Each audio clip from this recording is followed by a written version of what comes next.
Hi everyone, this is Jim with JP Reacts, where you come to hear reactions and analysis of politicians, what they say, and so you can have better conversations at home and online.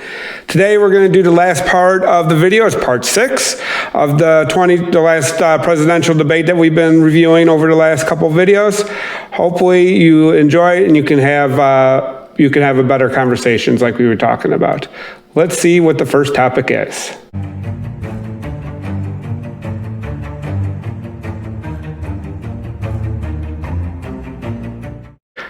The next topic is climate change. So basically, the question to both of them was the same. How can you fight climate change and grow jobs?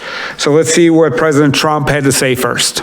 So we have the Trillion Trees program. We have so many different programs. I do love the environment, but what I want is the cleanest, crystal clear water, the cleanest air. We have the best, lowest number in carbon emissions, which is a big standard that I notice Obama goes with all the time. Not Joe. I haven't heard Joe use the term because I'm not sure he knows what it represents or means, but I have heard Obama use it. And we have the best carbon emission numbers that we've had in 35 years under this administration.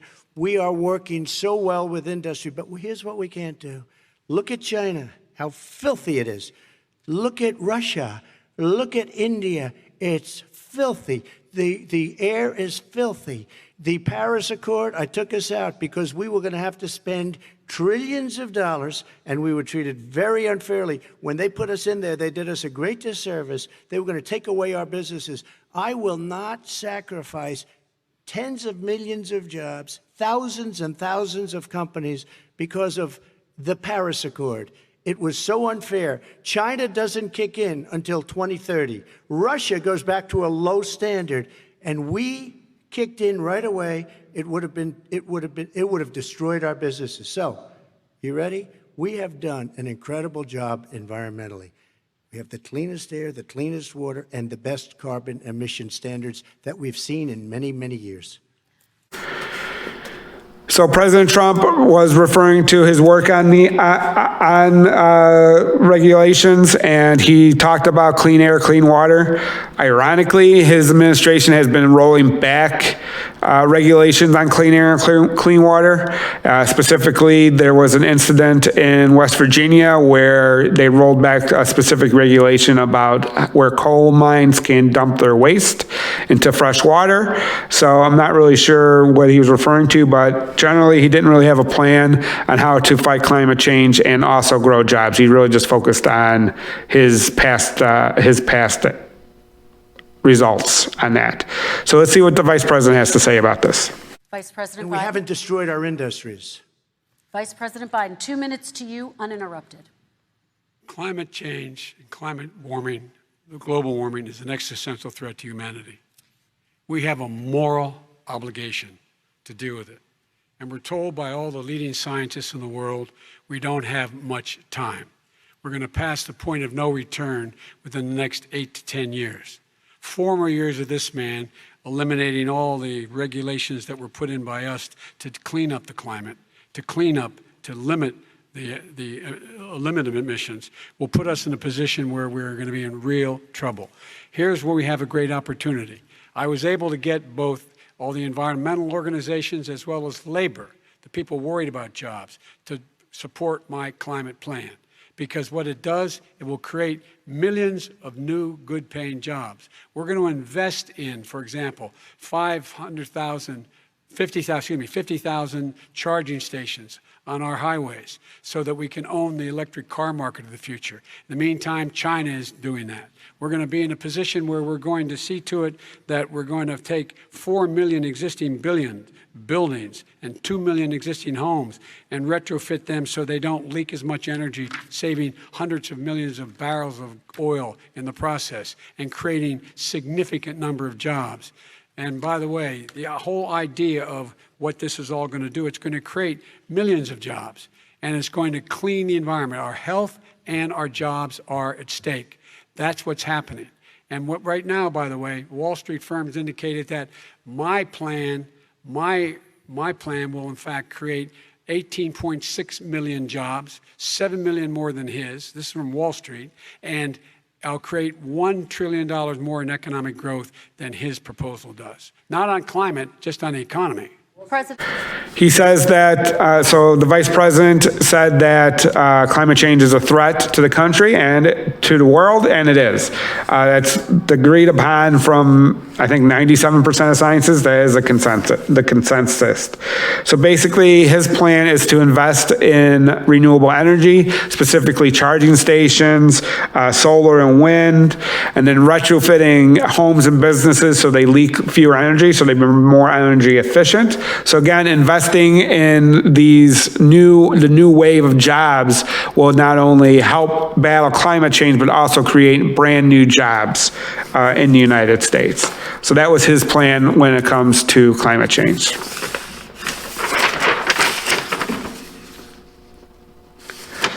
So the next question is still related to the environment. It was a reference to oil plants and the people that live nearby, where people were concerned about them and their kids getting sick because the president had recently rolled back some regulations in that area.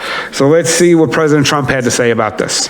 The families that we're talking about are employed heavily, and they are making a lot of money, more money than they've ever made.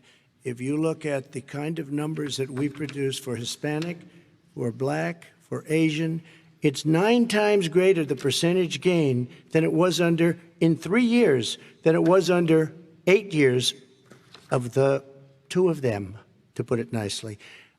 9 times more. Now, somebody lives, I have not heard the numbers or the statistics that you're saying, but they're making a tremendous amount of money economically. We saved it, and I saved it again a number of months ago when oil was crashing because of the pandemic. Okay. We saved it. We got, say what you want about relationship, we got Saudi Arabia, Mexico, and Russia to cut back, way back. We saved our oil industry, and now it's very vibrant again. And everybody has very inexpensive gasoline. Remember Vice President. So the president really focused on that they're making more money. He didn't, since he rolled back those regulations. What he didn't do was he didn't really talk about their health concerns. So because if people are dying from major diseases like cancer, it's not going to be helpful if they're wealthy, right? So he didn't really address the question very well. He just really focused that they were making more money since the regulations. Let's see what the vice president had to say about this same topic. The response is that those people live on what they call fence lines. He doesn't understand this. They live near chemical plants that in fact pollute, chemical plants and oil plants and refineries that pollute. I used to live near that when I was growing up in Claymont, Delaware. And all the more oil refineries in Marcus Hook and the Delaware River than there is any place, including in Houston at the time. When my mom get in the car and when there was first frost to drive me to school, turn in the windshield wiper, there'd be oil slick in the window. That's why so many people in my state were dying and getting cancer. The fact is, those frontline communities, it doesn't matter what you're paying them, it matters how you keep them safe. What do you do? And you impose restrictions on the pollutions, the pollutants coming out of those fence line communities. Okay. So he basically made the same point I just made, that people that are sick don't really care about how much money they're making because they could be dead or dying. He would impose tougher restrictions on pollution that these companies are making to make it safer for those people that live nearby who are on the front lines of this fight against against climate change, so they can live healthier and safer lives. That's a big deal because I don't know about any of you, I would not want to live near someplace that's going to be making me sick. So let's move on to the next topic. All right, the very last question of the debate was about leadership and what each would do in their inauguration to talk to the people that did not vote for them. So let's see what President Trump had to say about that. We have to make our country totally successful as it was prior to the plague coming in from China. Now we're rebuilding it, and we're doing record numbers, 11.4 million jobs in a short period of time, et cetera. But I will tell you, go back. Before the plague came in, just before, I was getting calls from people that were not normally people that would call me. They wanted to get together. We had the best Black unemployment numbers in the history of our country. Hispanic, women, Asian, people with diplomas, with no diplomas, MIT graduates, #1 in the class. Everybody had the best numbers. And you know what? The other side wanted to get together. They wanted to unify. Success is going to bring us together. We are on the road to success. But I'm cutting taxes, and he wants to raise everybody's taxes, and he wants to put new regulations on everything. He will kill it. If he gets in, you will have a depression, the likes of which you've never seen. Your 401ks will go to hell, and it'll be a very, very sad day for this country. All right? Okay, so President Trump basically referred to the fact that he's created more jobs before COVID, and that success was the road to unity. And then he basically went on to attack Vice President Biden that everybody's taxes which would be raised, which isn't the Vice President's plan for taxes, and that he would cause a Great Depression. So I'm not really sure how that reflects on bringing the country together after an election. It came up a lot of times in this debate. I didn't show those clips because it was mainly them attacking each other, which isn't very useful, where the president seemed to focus on his voters, where the vice president was really talking about all Americans. So let's see how the vice president responded to this question. I will say, I'm an American president. I represent all of you, whether you voted for me or against me. And I'm going to make sure that you're represented. I'm going to give you hope. We're going to move. We're going to choose science over fiction. We're going to choose hope over fear. We're going to choose to move forward because we have enormous opportunities